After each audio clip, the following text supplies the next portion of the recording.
Hello दोस्तों, आपका हमारी वीडियो में स्वागत है। कैसे हो आप? मैं भगवान से प्रार्थना करता हूँ कि आप अच्छे हों। आज हम एक ऐसी टॉपिक पर बात करेंगे जो बहुत ही आजकल चर्चा में बना हुआ है। हर कोई इसके बारे में गूगल पर सर्च कर रहा है। चैट जीपीटी क्या है?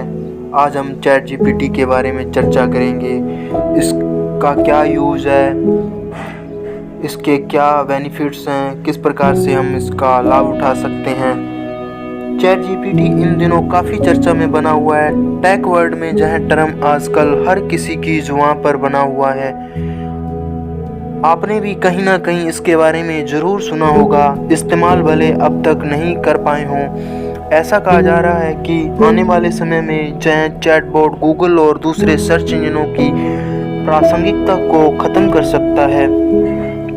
लोग गूगल पर चैट जीपीटी क्या है लिखकर सर्च कर रहे हैं और इसके बारे में जानने की कोशिश कर रहे हैं। अगर आप भी इसके बारे में जानना चाहते हैं तो हम आपको बताते हैं कि यह क्या चीज़ है। चैट जीपीटी एक deep machine learning based chatbot है। इसका full form chat generative pre trained transformer होता है, यानी पहले से ही सूचनाएं इसमें डाली गई हैं और सूचनाओं का एक भंडार कह सकते हैं इसे ओपनएआई नाम की एक कंपनी द्वारा डेवलप किया गया है।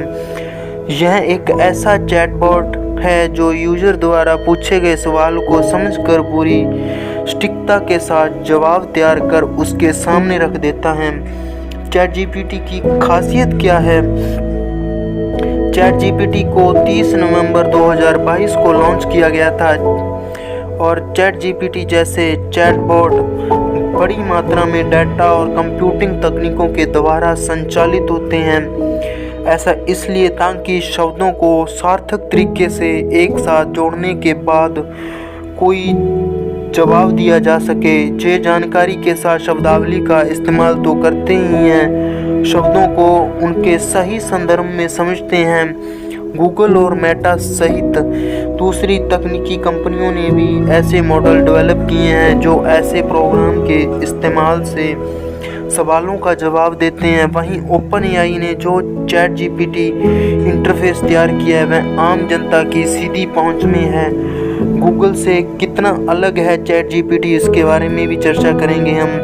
गूगल और चैट जीपीटी के बीच एक मुख्य अंतर की बात करें तो गूगल सिर्फ एक सर्च इंजन है जिस पर हम कुछ भी सर्च कर सकते हैं। यह यूज़र के सर्च करने पर रिजल्ट्स के लिंक्स उसके सामने रख देता है, जबकि चैट जीपीटी से कोई भी सवाल किया जा सकता है और यह हर सवाल का जवाब देता है।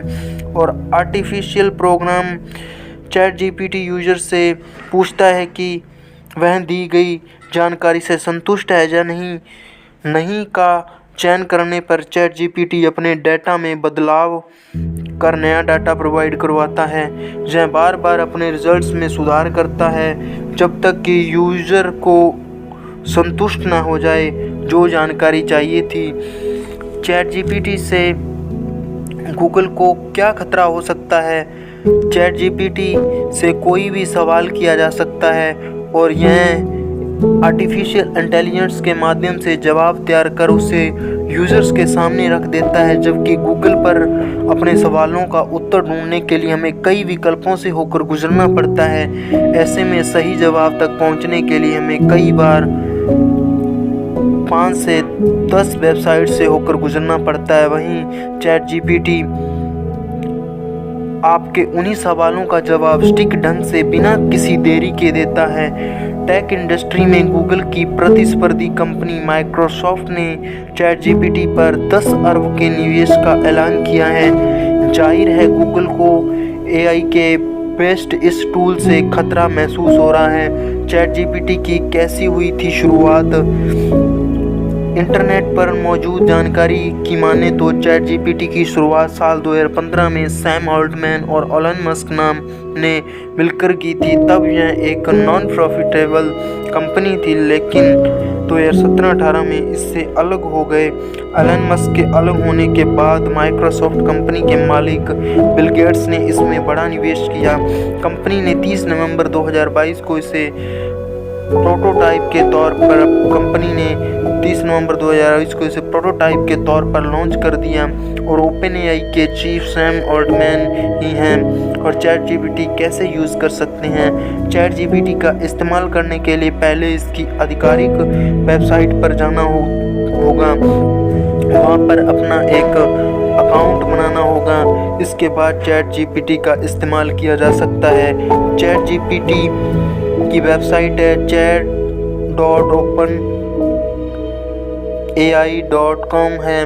कंपनी अभी तक चैट जीपीटी का उपयोग करने के लिए कोई शुल्क नहीं ले रही। वही ओपनएआई ने जो चैट जीपीटी इंटरफेस तैयार किया है वह आम जनता की सीधी पहुंच में है। हालांकि इस पर अभी भी काम चल रहा है। फिलहाल चैट जीपीटी अंग्रेजी में काम कर रहा है। उम्मीद है कि जल्द ही हिंदी और दूसरी भाषाओं पर भी काम करेगा। आज हमने आपको चैट जीपीटी के बारे में बताया है।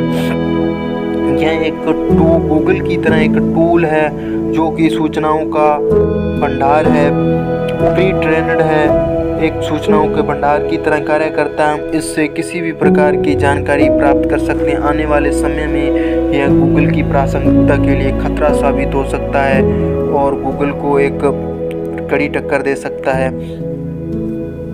अब बात करें कि इसके बेनिफिट्स भी बहुत हैं। अब इसके नुकसान की बात करें तो इसका सबसे बड़ा नुकसान यह होगा कि मानव की सोचने की क्षमता कम हो जाएगी और मानव क्रिएटिविटी को बढ़ावा नहीं मिल पाएगा और मानव मस्तिष्क की सोचने की क्षमता भी इससे सीमित हो जाएगी। मानव पूरी तरह से इस पर डिपेंड हो जाएगा एक तरह से।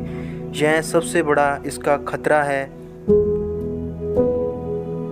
ऐसी इन्फॉर्मेटिव वीडियो पाने के लिए हमारे चैनल को लाइक कीजिए, शेयर कीजिए और सब्सक्राइब कीजिए। Thank you for watching this video.